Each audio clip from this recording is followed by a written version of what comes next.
And everyone for joining us on this webinar. I really appreciate you taking the time out of your busy schedules. We will be spending the next 45 minutes or so looking at the cost of crisis and, even better, how to avoid it.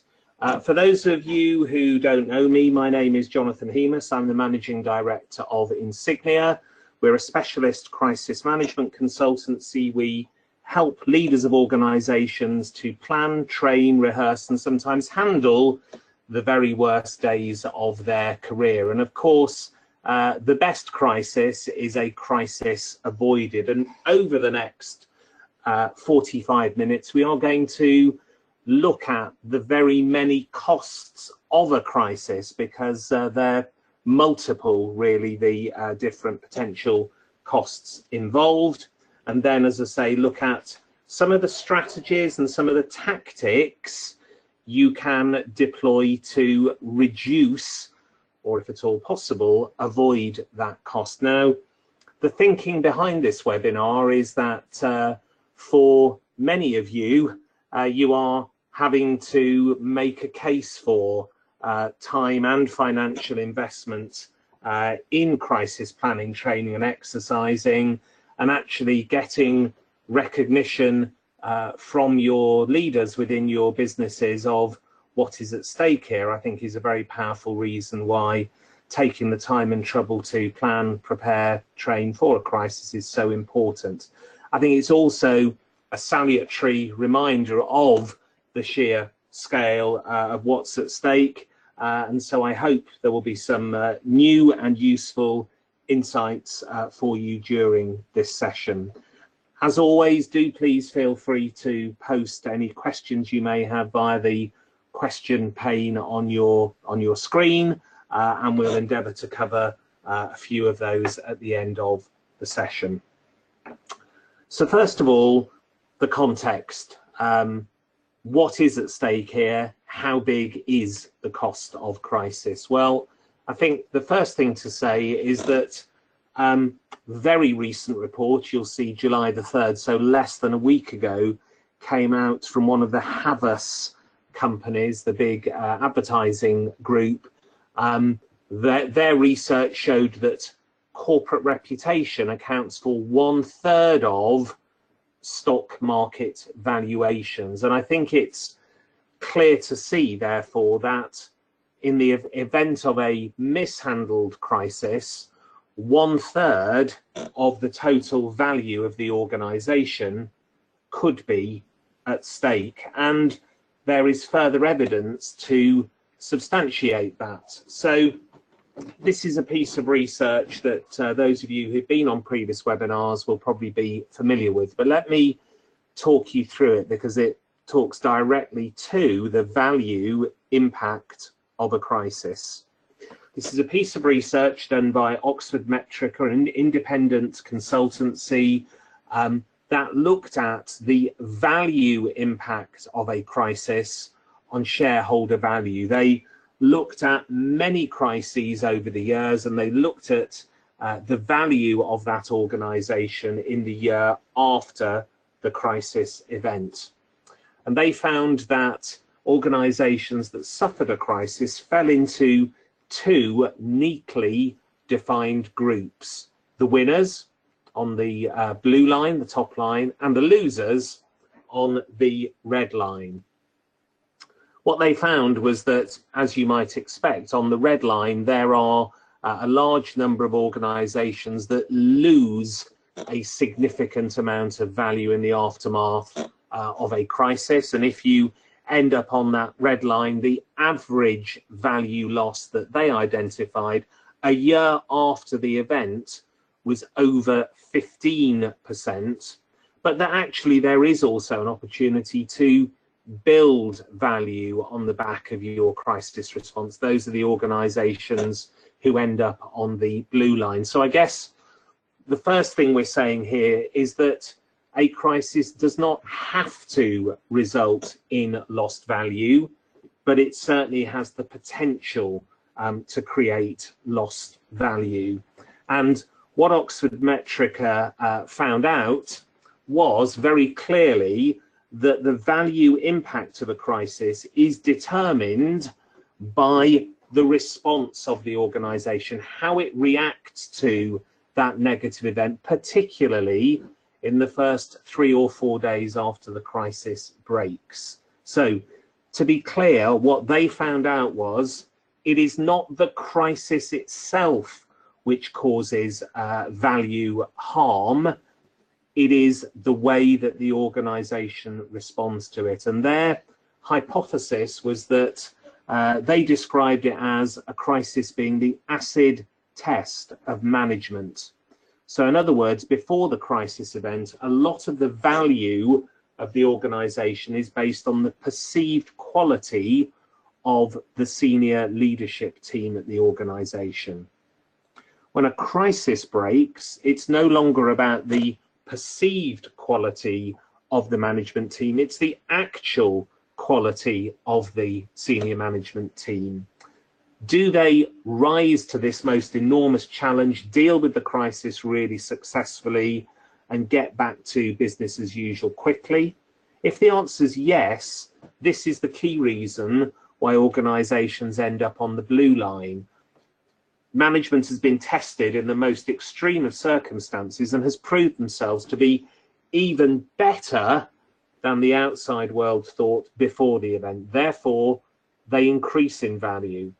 Alternatively, the management team is seen to fail and they are re-rated downwards. They've got a great perception externally, this management team, but actually, when push came to shove, when they were tested, really tested against a crisis, they fell short. This organization and this leadership team is not as good as we believed before.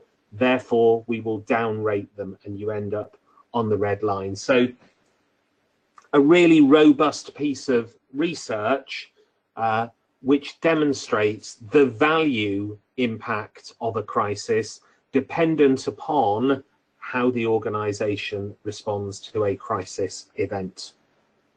But of course, value is only one cost of crisis, and there are many more.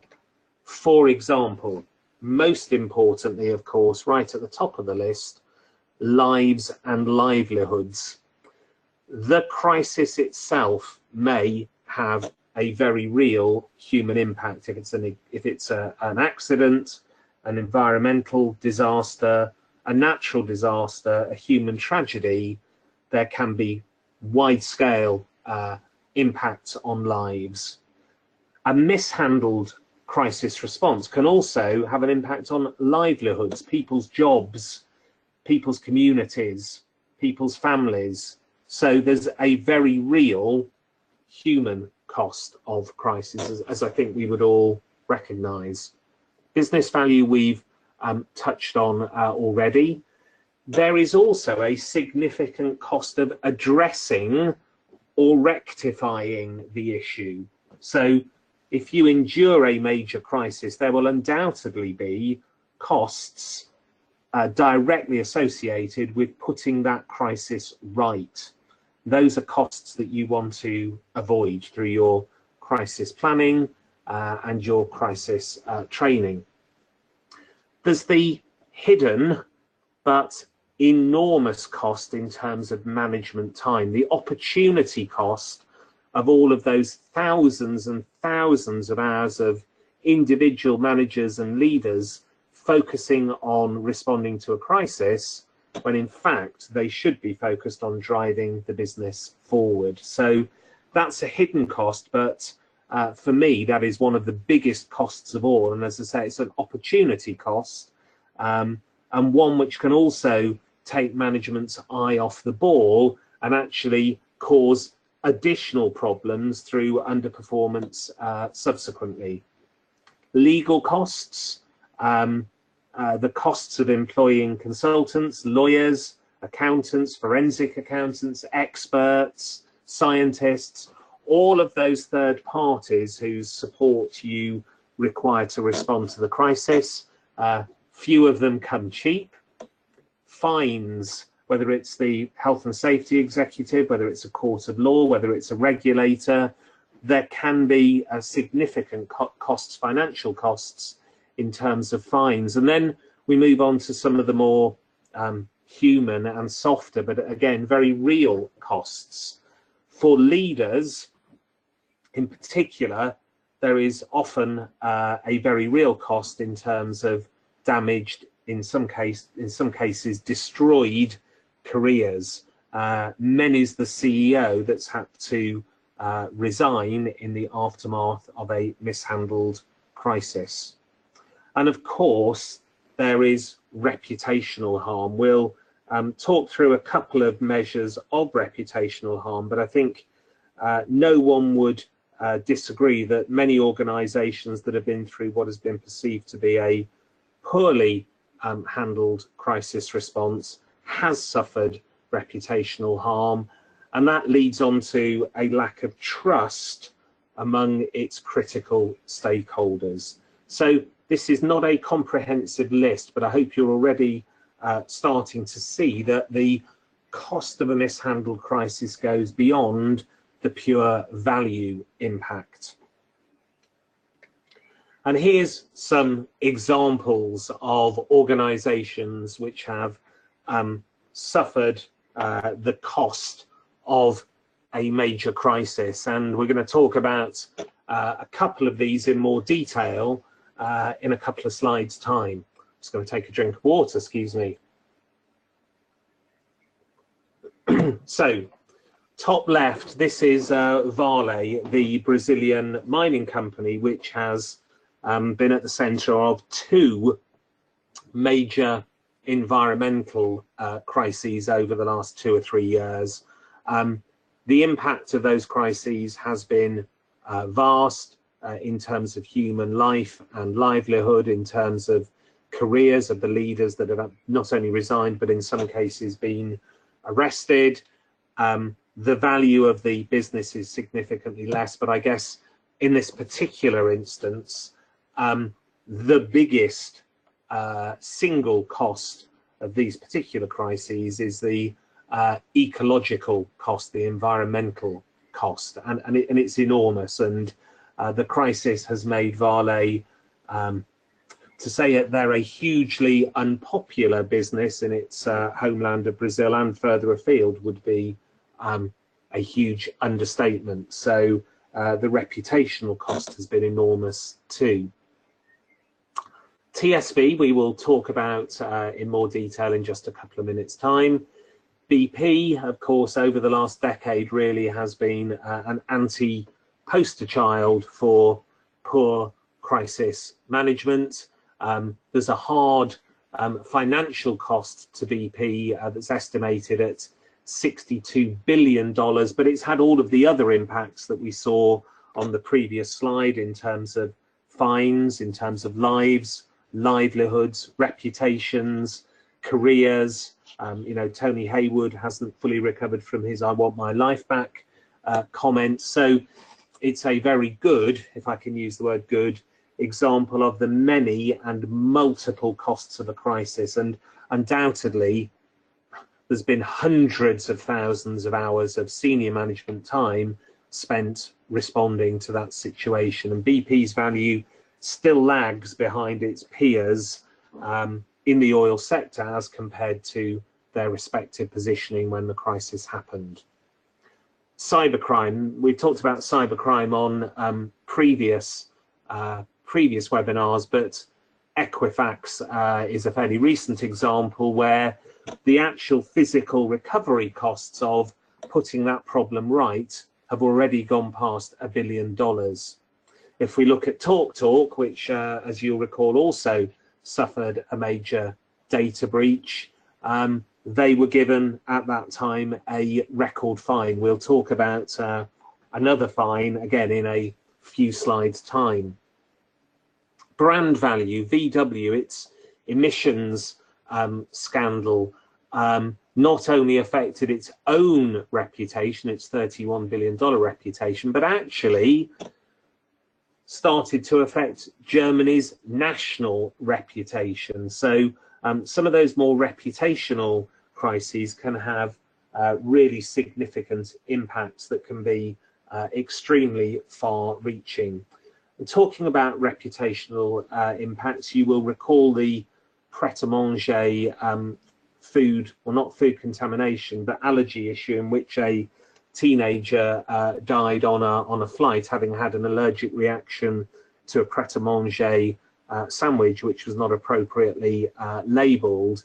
And this is a very powerful example of a much loved, much admired brand that through its response to a crisis lost some of its lustre, in the words of this headline, moving from high street darling to industry bogeyman. So that cost, that impact can actually occur quite quickly if you don't get your crisis response right. And then finally, Boeing 737 MAX is another one that we're going to take a closer look at in a minute. And it was only yesterday, wasn't it, that BA received a record fine for a data breach, beating the previous record. I'm sure that's not a record they would have wished to have beaten.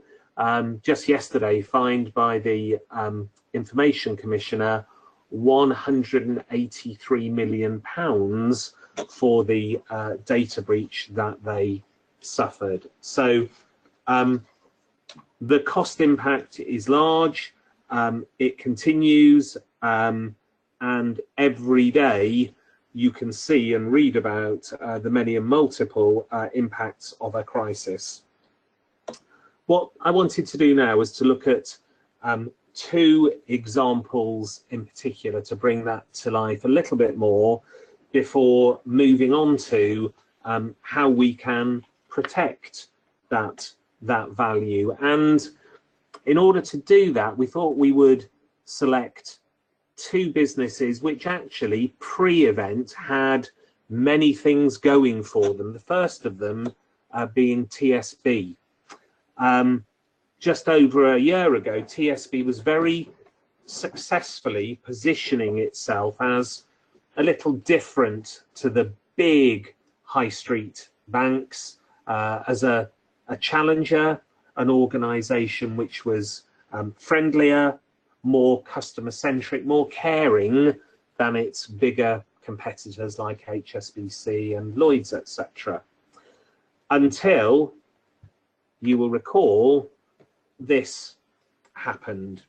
So in April 2017, during the weekend of a long-planned IT upgrade, when the bank was trying to transfer 5.2 million customers onto a new system, all of a sudden problems started to arise.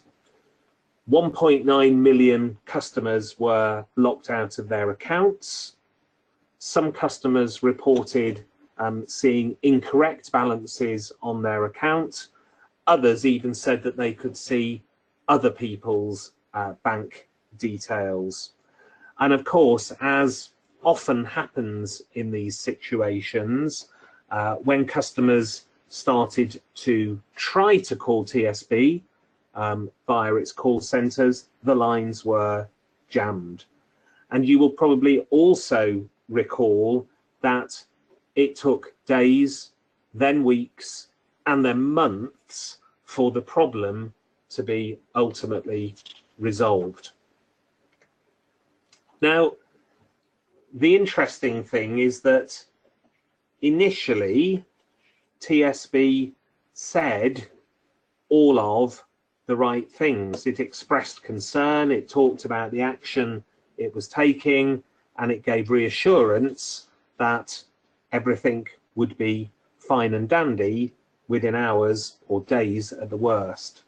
The problem was that their ability to rectify the problem fell short of the words that they were communicating. And so there was a mismatch between the communication and between the actual problem and what customers in the front line were experiencing. And that's always a recipe for disaster. You will probably recall that ultimately it ended up with the bank's chief executive, Paul Pester, facing MPs at a select committee meeting, and a significant period of negative media coverage. In terms of the cost, because that's what we're talking about today, it's been reported that TSB has spent £330 million directly in fixing the issue. That's made up of £125 million worth of customer payouts, compensation, £49 million of costs related to fraud and operational losses, £122 million on technical fixes, and £34 million on waived fees and charges. So over £300 million directly attributable to putting the problem right. Their financial situation in terms of profit and loss for the same period in 2017, TSB made a £162 million profit. In 2018, they made a £105.4 million loss. They had a net loss of 16,000 customers, and on various brand and reputation monitors and trackers, they slipped significantly, 19 places in terms of the report into the top 500 most valuable banking brands. They lost 5.7 points in YouGov's brand index.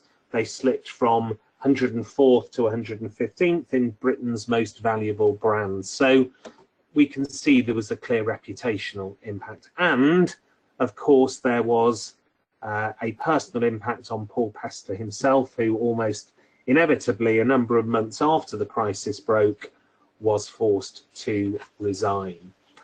Again, I think it's interesting and a real warning that TSB's really good reputation prior to the crisis didn't prevent this damage from happening. And so those of you that work for much admired organizations and businesses, that is great news, and it does bring you credit into a crisis. But actually, if you mishandle the crisis, or even worse, if your response to the crisis is misaligned with the fantastic reputation and values that you have successfully communicated pre-crisis, actually that cost can be even higher. So a strong positive reputation pre-crisis is a good thing, but just be aware that sets the bar even higher for your crisis response. So the second example is Boeing.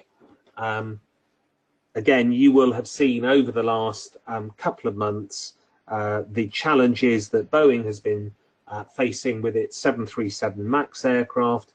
Again, I think it's fascinating that this is an organization which has had a fantastic reputation over the years. It's an organization which is everywhere. You know, Boeing planes are literally ubiquitous. They are everywhere around the world, and we, for those of us who travel, are using Boeing aircraft all of the time. So it's a well-established, trusted, well-respected, highly regarded organization. But all of that has been put at risk due to what it has been grappling with over the last couple of months. So you will recall that last October there was a plane crash of a Lion Air Boeing 737 MAX jet, and then 5 months later in March, a similar incident whereby an Ethiopian Airlines jet also crashed in very similar circumstances. The two crashes resulted in 346 people dying, which clearly is the most significant cost of all. You will also know that there is strong evidence that it was an issue to do with the 737 MAX's MCAS, Maneuvering Characteristics Augmentation System, that caused the problem, with the plane trying to do one thing whilst the pilots were trying to do another.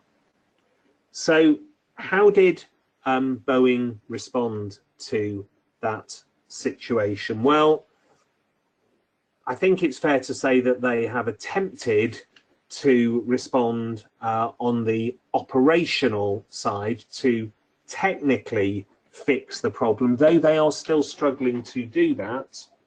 I think as an operationally focused organization, they were even less comfortable on the communication side, and it took them a long while to actually make a statement. And even weeks later at their annual general meeting, they were quite tight-lipped about the situation, and that left the various stakeholders who were concerned about the situation, whether investors, passengers or the media, with lots of questions unanswered.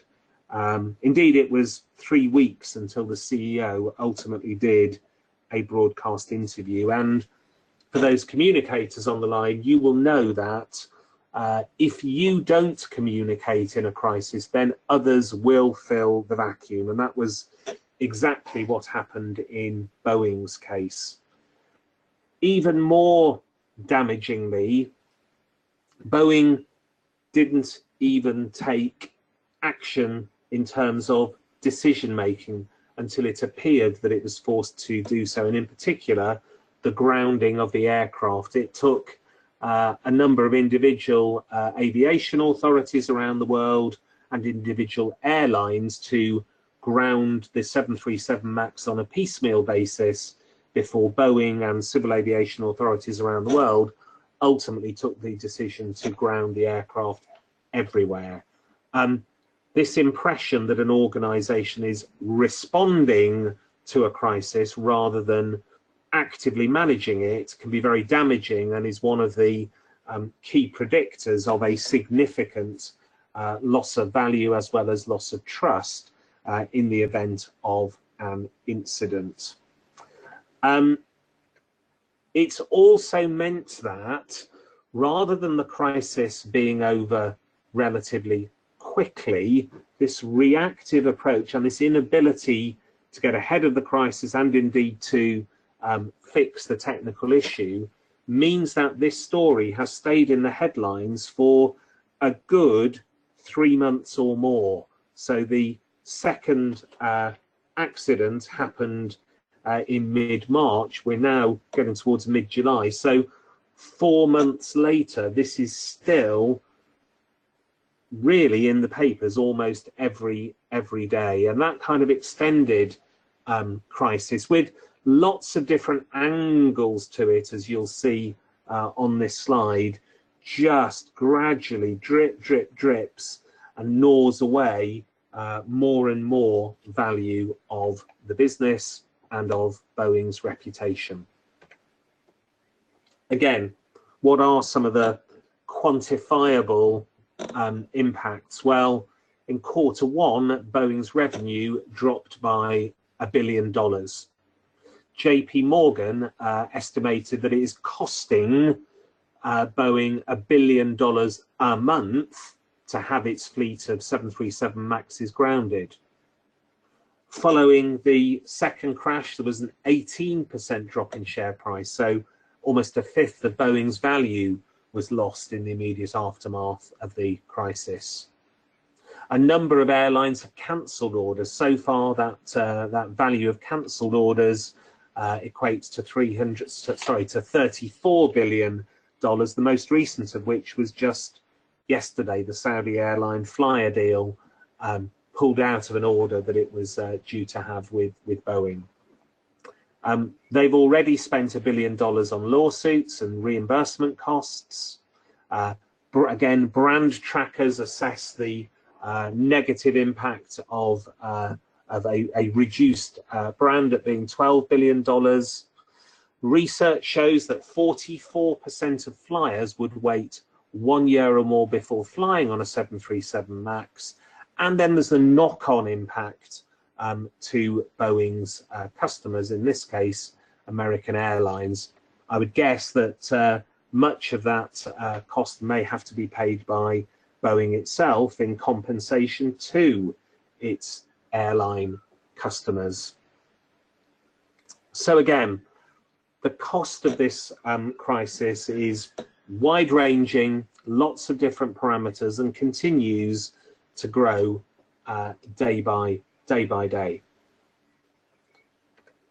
So understanding that, and understanding that it takes 20 years to build a reputation and 5 minutes to ruin it, not only that, but it's extremely costly. We are metaphorically flushing money down the toilet with a mishandled crisis. What can we do to avoid that fate befalling our businesses? Well, let's look first of all at what a bad or ineffective crisis response looks like, why, and therefore what we can do to prevent that happening. Because as we discussed against the Oxford Metrica slide, it is that crisis response, its effectiveness or lack of, that determines whether you protect value or whether you lose value. By the way, please do post any questions on the question pane, and as I say, we'll try and take a couple of those at the end of the presentation. So, what are some of the typical flaws in an ineffective crisis response? Well, often it's about the organisation being too slow to respond. And again, as everybody on this webinar knows, in a social media world which has increased transparency and increased the speed at which bad news travels, a slow response is almost never in your favour. That vacuum will be filled by others, often critical others. Second thing we can perceive in a flawed crisis response is an organisation that appears to be following the crisis, reacting to it, and I would suggest that Boeing has given that impression. It's the organisations that shape, influence, get ahead of the crisis that are the ones that are successful in preserving value and avoiding cost. Clearly, one of the pitfalls of an unsuccessful crisis response is an inability to fix the underlying problem. There's a number of communicators on this call, and communicating really well is a prerequisite for successful crisis management, but you do also need the problem itself to be sorted out. Again, TSB struggled with that. Insufficient, inappropriate, or inadequate communication. It's not just about being fast with your communication, it's about doing it effectively, and allowing that two-way communication. Many's the time when we've seen websites crash, call centers being overwhelmed, websites crashing, mixed messages, and all of these things are really unhelpful in terms of protecting value. I guess in summary, you know, if the outside world sees you as disorganized, confused, or responding in a contradictory way, you are almost guaranteed to suffer significant negative value impact. Why does this happen? Why do smart, experienced, successful business leaders allow these flaws to occur? Well, here are some of the reasons that make that almost inexplicable scenario a little bit more understandable. Although leaders of businesses clearly are usually very experienced, they may not be very experienced in handling crises. Unless they've been very unlucky or worse, they will not have handled many crisis events during their career, so they are being asked to succeed in an environment of which they have little or no experience. Not only that, they are under huge time pressure. You know, everything needs to be done and decided very, very quickly. We haven't got time to go for a week-long strategy session before agreeing our action plan. We need to decide now. High stakes. It's what we've been talking about in the first half of the presentation. There is a lot at stake.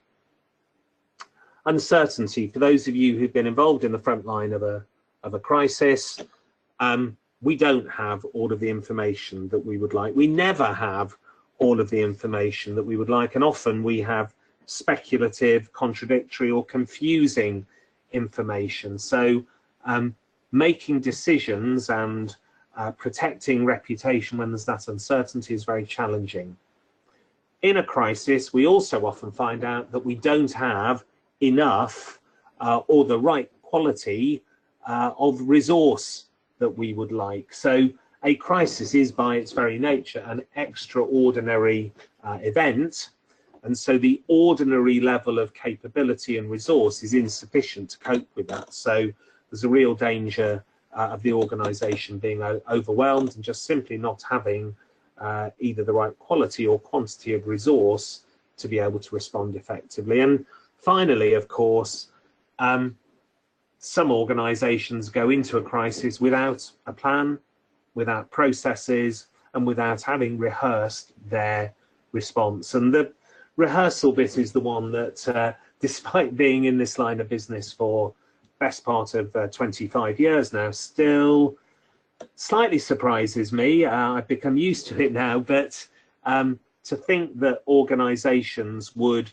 face the most critical day or week in their history without having actually rehearsed for that is really quite scary. There's no other skill or task that I can think of where, you know, on the most important day, you would just expect to be able to instinctively deploy a skill or undertake a task without having practiced beforehand. So these are some of the reasons why organizations deliver an inadequate crisis response, which then in turn leads to some of those costs that we talked about earlier on in the presentation. And, you know, there is a lot to do even in the very first hour of a crisis. These are a list of some of the tasks that will be required to be completed literally in the first hour if you want to get ahead of the crisis. I'm not expecting you to be able to read those, but it's just to show how much needs to be done and how quickly, and it's kind of inconceivable that you would be able to do that without having applied some thinking and some planning to it beforehand. So these are some of the things that you should be thinking about doing ahead of the crisis event to give you a head start should the worst occur.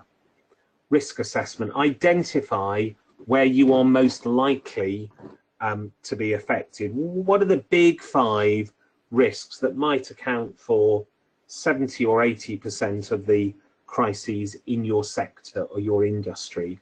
Do think broadly, do think reputational risks as well as physical risks, and I particularly encourage those of you coming from an operational or technical organisation to think about that, because those reputational risks, whether they're, you know, bribery, corruption, senior leadership behaviour, the whole Me Too thing, those are some of the most difficult situations to manage, which is actually why it's so important to spend time thinking about them beforehand. Scenario planning. If you do nothing else, walk through those top 3, 4, 5 risks with a group of people in the room, the senior leaders of the business, your communicators, your lawyers. Work through those critical risks and discuss in principle decisions that you would make. Identify what resources you would need to be able to deploy that response so that you're not considering those things or finding out the answers on the day when the crisis actually happens. do develop a crisis management plan. It doesn't have to be complex. It certainly shouldn't be 250 pages long. But the beauty of a well-drafted crisis management plan is it gives you a framework and a structure to be able to respond in a planned, focused, purposeful manner, particularly in that first hour, and also take time to develop a crisis communication plan, including things like template holding statements against those critical risks, and how to activate your social media platform even out of hours, even if the person who usually runs it isn't around. So this clearly is a bit of a whistle-stop tour of some of the things for you to be thinking about, but I hope that gives you a flavour. Now, planning is really important to achieve a successful crisis response. I would suggest that people are even more important. A great crisis management plan without any time spent briefing, training and exercising your people will still not work. So 3 areas that I would encourage you to focus on. Briefings. People need to know what is expected of them in the event of a crisis, and clearly that applies to the crisis management team, but please do also think about all of the other people whose skills and expertise would be required during a crisis. That's, just touched on it, the person responsible for your social media, your call center operators, your switchboard operators, your security guards, your receptionists. Everybody who has a role in a crisis needs to know beforehand what would be expected of them should a crisis occur. And once they've been briefed, train them. Most importantly, and it's a drum that I constantly bang, but exercising. In whatever form you do it, whether it's a very straightforward desktop or a much more complex, sophisticated interactive simulation, it is only by giving your people experience of what a real crisis feels like and help them to build up capability and confidence that you can have. Let me send that away. It is only by going through that simulation that you can give people confidence and capability that they will do and say the right things on the worst day of their corporate lives. Please don't expect people to rock up on the day and just naturally know what they should do. So there are some of the kind of real rudimentary practical areas to be focusing on in terms of giving yourself the best chance to minimize the cost of a crisis. I want to finish by looking at 3 broader but certainly at least equally important areas that you and your peers within the organization, I think, can play a huge part in delivering. So, culture. I said right at the beginning of this session that the ideal situation, of course, is to prevent a crisis in the first place. Now, we can't always do that, but we can certainly take all possible steps to try to prevent a crisis. And it all begins with creating a crisis-resistant culture. How do we do that? What does it look like? Well, here are some pointers. Firstly, it does begin with crisis management being championed right from the very top of the organization, from the chief executive. And when I think about our clients, there are leaders within those clients that when I look at their own personal passion and personal commitment to crisis management, I know that those organizations will do and say the right thing on the worst day in that organization's history. But more than that, I also know that those are the organizations that are genuinely committed to planning, training and exercising, not just because a regulator has told them to, but because there is a deep personal commitment from the leader of the organisation to making sure that they do everything in their power to protect the business, its reputation, and the lives and livelihoods of all the people with whom they come into contact. So having that senior leadership is a really, really good starting point. The second element of a crisis-resistant culture is humility in recognizing vulnerability to crisis. You will only ever take sufficient steps to prevent a crisis if you believe that the crisis can in fact happen. If you believe you are invulnerable, if you believe you are such a high quality, smart, successful business that it can't happen to you, then you won't bother preparing. And I'm not for a moment suggesting that Boeing didn't prepare, but certainly it is often those very well established, very successful organizations that come a cropper because they just don't believe it can happen to them. Third criteria is being welcoming of challenge and contrary views.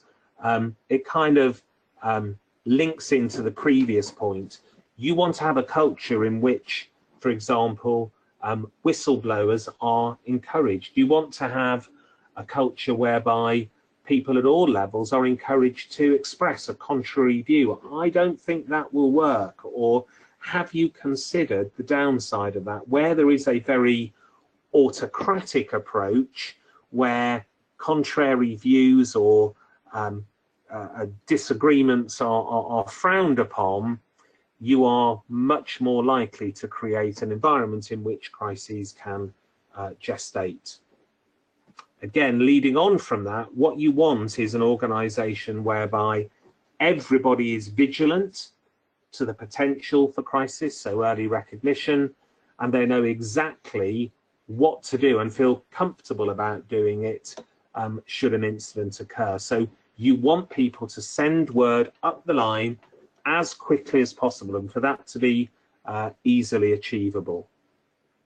When the crisis breaks, you want an organisation in which frontliners are empowered to act and take decisions. The kind of organisation which seeks to micromanage a crisis in New York from Tokyo, for example, is the kind of organisation which is unlikely to succeed.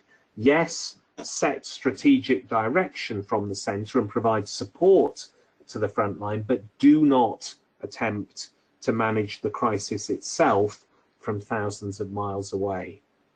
And it's about having the courage to shape the crisis, not react to it. And that means being brave and having conviction to make decisions even when you don't have full information. So the first area, first broader area, is having a crisis-resistant culture.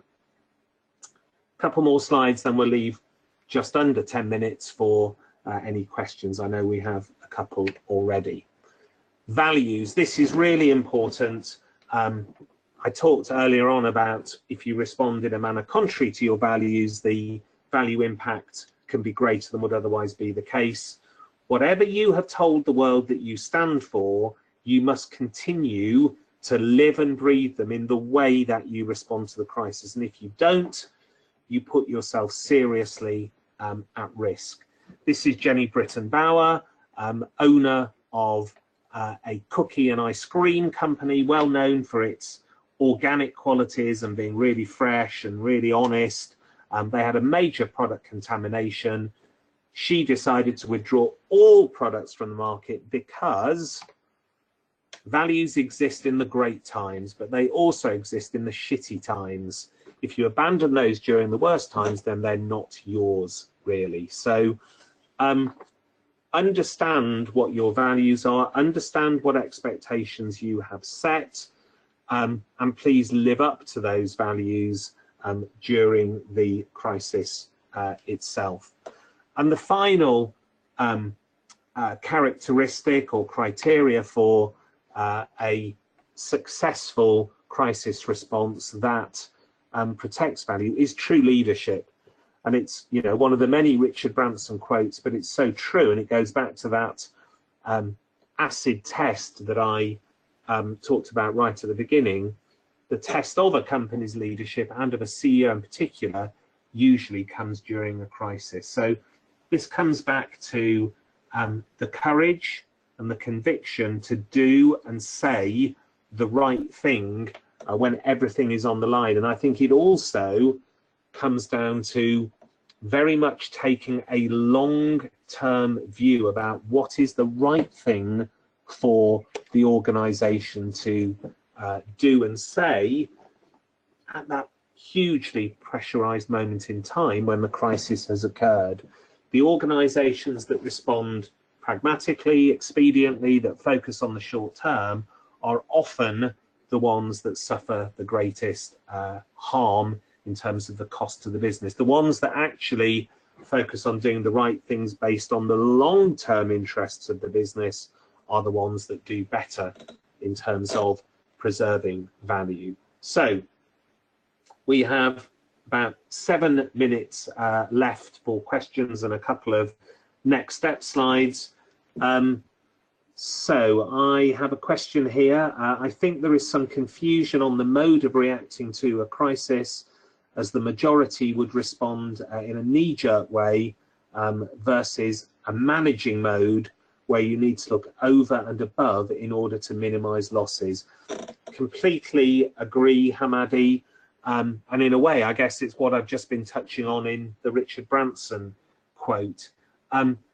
It's one of the reasons why both a plan and a rehearsal of the plan is so important, because the natural instinct, the natural human instinct is to react to a situation. It's the, you know, fight, flight, freeze syndrome.